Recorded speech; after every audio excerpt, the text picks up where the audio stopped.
এই সূরাটি যেন একটি দোয়া। একজন বান্দা যখন নামাজে দাঁড়িয়ে যায়, নামাজে দাঁড়িয়ে গিয়ে যখন এই সূরা তেলাওয়াত করতে থাকে, হাদিসের মধ্যে আসছে প্রতিটা আয়াত যখন শেষ হয়ে যায়, বান্দার সামনে আল্লাহ পাক রব্বুল আলামিন নিজেই বান্দার এই সূরাতুল ফাতিহা তেলাওয়াত করতে থাকে, আর আল্লাহ পাক প্রতিটা আয়াতের প্রতিটা কথার জবাব দিয়ে দেন। বলেন সুবহানাল্লাহ। কেমনে? হাদিসের ভেতর আসছে, দুইটি হাদিসে দুই রকমে আসছে। সূরাতুল ফাতিহা একটি যেন দোয়া।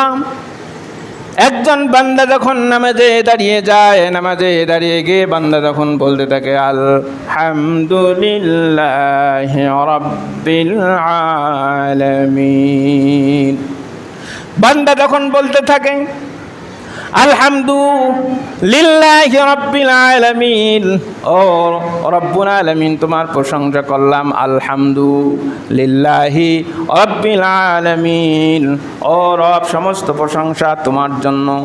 এবার আল্লাহ পাক বান্দা সামনে দাঁড়িয়ে যান আর বান্দা ডাকের জবাব দিয়ে দেন।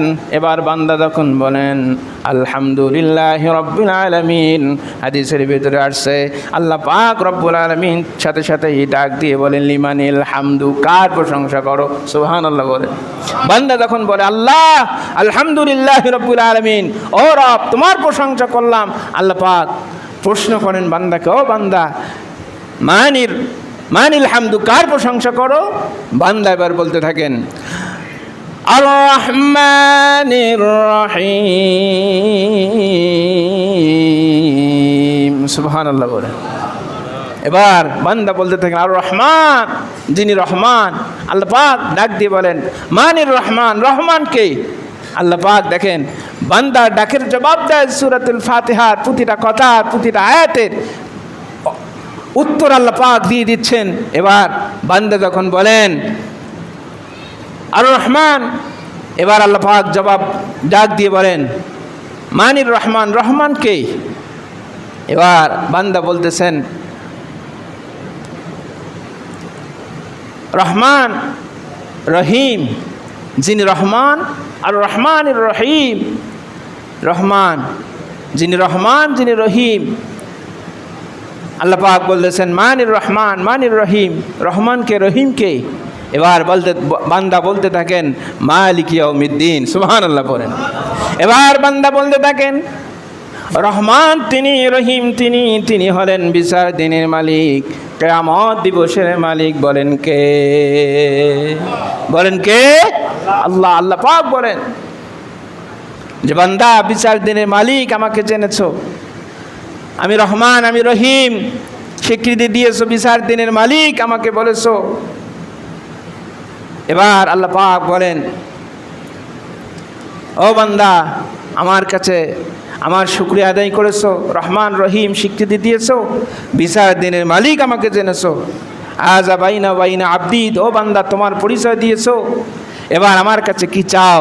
এবার বান্দা বলতে থাকেন ইয়্যাকা না'বুদু ওয়া ইয়্যাকা নাস্তাঈন, ইয়্যাকা না'বুদু তোমারই ইবাদত করি, ওয়া ইয়্যাকা নাস্তাঈন তোমারই কাছে সাহায্য চাই। সুবহানাল্লাহ বলেন। তোমারই ইবাদত করি, তোমারই, এখানে রস্যই লেগেছেন, তোমারই ইবাদত করি। ইবাদত করি বলেন কার? যিনি ইবাদত করেন তাকে বলা হয় আব্দুন, বান্দা, গোলাম। এবার আল্লাহ পাক বলেন বান্দা আমারই ইবাদত করো। এখানে বলেছো রব তোমারই ইবাদত করি, ওইয়াকা নাস্তাইন তোমারই কাছে সাহায্য চাই। আমাকে রব জেনেছো, আমার প্রশংসা করেছো, রহমান রহিম স্বীকৃতি দিয়েছো, বিচার দিনের মালিক আমি আল্লাহ, আমাকেও স্বীকৃতি দিয়েছো আনা মালিক ইয়াউমিদ্দিন, আমি তো বিচার দিনের মালিক। এবার বান্দা কি চাও? এবার আমার কাছে চাও। আল্লাহ পাক যখন বলেন বান্দা তখন ইহদিনাস সিরাতাল মুস্তাকিম, চান যাব ও রব্বুল আলামিন আমাদেরকে জান্নাতের পথ দেখিয়ে দেন, যেই পথ জান্নাতে গিয়ে ঠেকেছেন। আল্লাহ পাক বলেন আযা বাইনা ওয়া বাইনা আবদি লাকা মা সাআলতা আবদি, ও বান্দা আমার প্রশংসা করেছো, রহমান রহিম জেনেছো, বিচার দিনের মালিক সেটাও স্বীকৃতি দিয়েছো, যাও লাকা মা সাআলতা আবদি, ও বান্দা তোমার সব দরখাস্ত আমি কবুল করলাম। বলেন সুবহানাল্লাহ।